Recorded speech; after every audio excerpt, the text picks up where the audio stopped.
Hi friends.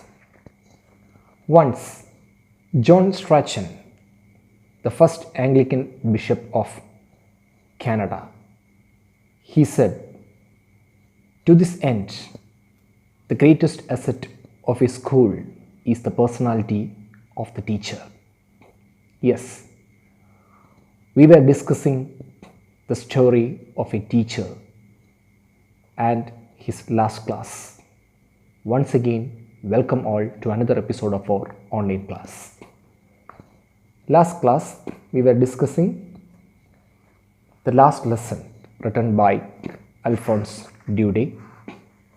Here in this story, Monsieur Hamel, he was taking his last class because the Prussians, they banned French from the schools and they ordered to teach German. Here, little Franz, a student who was an average schoolboy who also attending this class, and the reason this is the last class of Monsieur Hamel, that's why this boy is also attended the class very attentively. And now we are going to the lesson. Whenever I looked up from my writing, I saw Monsieur Hamel sitting motionless in his chair and gazing first at one thing, then at another, as if he wanted to fix in his mind just how everything looked in that little school room. So, whenever I looked up from my writing, I saw Monsieur Hamel sitting motionless in his chair. So, little Franz said, whenever he looked up from his writing, he saw Monsieur Hamel, his teacher, he was sitting there motionless because his mind was full of emotions. The reason this day or this is his last class, that's why he was gazing first at one thing and then at another, and as if he wanted to fix his mind just how everything looked in that school room, just like he was taking picture with his mind, because today is his last day there. So he wants to imprint, or he wants to take the print of everything there in the classroom in his mind. Fancy, for 40 years he had been there in the same place with his garden outside the window and his class in front of him. Imagine, that's a fact, because he was there for 40 years and he wouldn't even dream of, or he wouldn't even think that this day will come so fast. No one ever think like this, because France was defeated by Prussians, so they banned French. So that's why Hamel lost his job. And his garden outside the window and his class in front of him, just like that, only the desks and the benches had been worn smooth. So all of the other things remained the same, or still only the desks and benches that were worn smooth, and the walnut trees in the garden were taller, and the hop-vine that he had planted himself twined about the windows to the roof. And then the walnut trees, actually that walnut tree had planted Mr. Hamel, and then, sorry, not the walnut tree, the hop-vine. Hop-vine means a type of creepy plant that planted Mr. Hamel, and it has already crept or twined about the windows to the roof how it must have broken his heart to leave it all. Poor man. It's very sad. It's highly emotional because only this day he can see all these things. He had spent 40 years there, an emotional attachment with all these. So he had to leave everything there.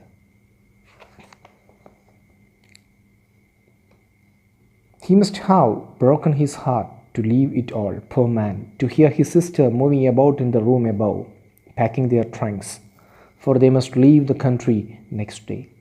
So we can hear his sister. Actually, they are living there.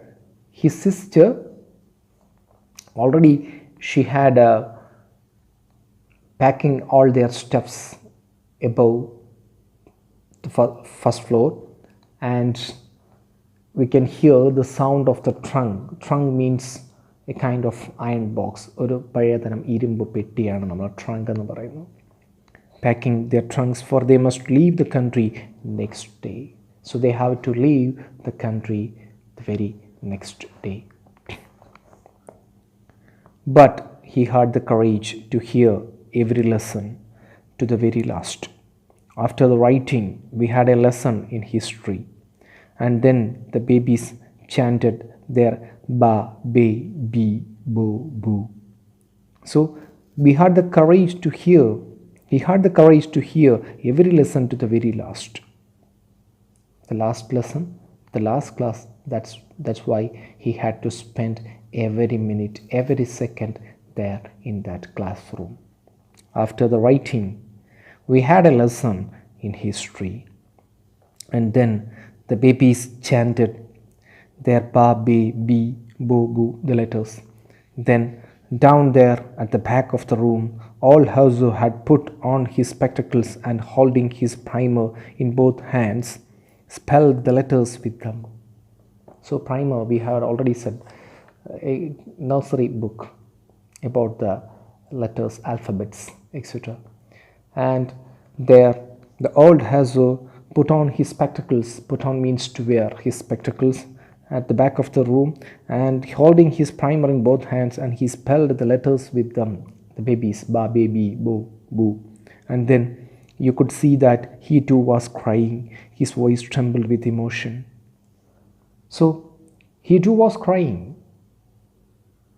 He had also an emotional attachment with this teacher, Hamel, and he was also crying, and his voice trembled with emotion. And it was so funny to hear him that we all wanted to laugh and cry.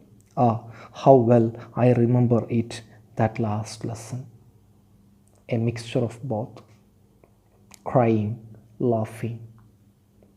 How well I remember that last lesson. At once, all at once, the church clock struck 12. Then the Angelus. So a reference is there. Angelus is the word. Angelus means in Latin, it means angel. So historical reference is there. It's actually a Roman Catholic devotion or a Roman Catholic prayer commemorating the incarnation of Jesus and indicating the Hail Mary. So I hope you remember the incident. It's from the Bible. There the angel Gabriel, who came to inform Mary that she would conceive the Holy Spirit, means the Son of the God, that is Jesus Christ. So here, because of that incident, just to commemorate that incarnation of Jesus, and including the Mary, Hail Mary, this prayer said at the morning, noon and sunset. And all these time the church bell, we can hear the church bell. Here also, all at once the church clock struck 12, then the Angelus. So it's time for noon prayer. So at the same moment, the trumpets of the Persians returning from drill. At the very same time, we heard the trumpet of the Persian army. They came after their military drill and sounded under our windows. Monsieur Hamel stood up. He was very pale. His face, he looked very pale. His face looked white. And in his chair, I never saw him look so tall. So he stood up from his chair, and I never saw him look so tall. For the first time, I saw Hamel stood up from the chair. And then his face looked so pale. He was very weak because of the emotions. He was really sad. He was emotionally broken. My friends, said he. Then he addressed everyone who assembled there. My friends,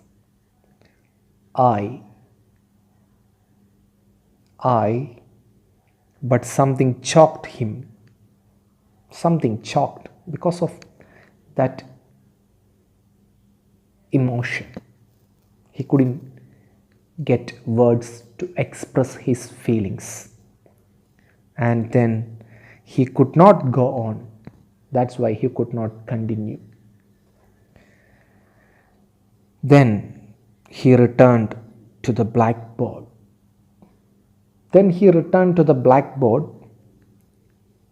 Took a piece of chalk, and then he took a piece of chalk, and bearing on with all his might, he wrote as large as he could. And he, bearing all his might, all his strength, he wrote as large as he could.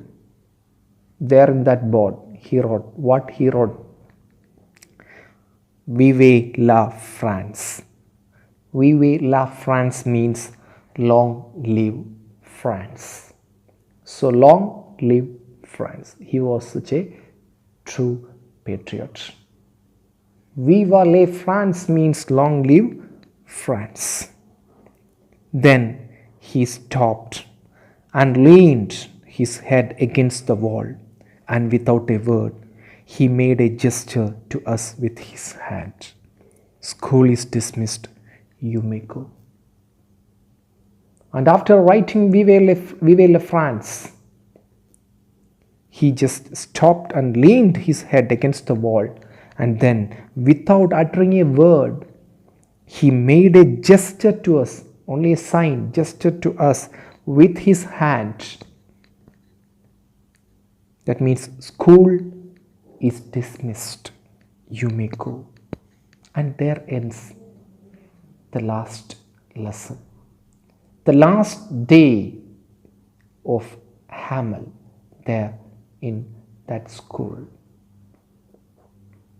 Highly emotional farewell.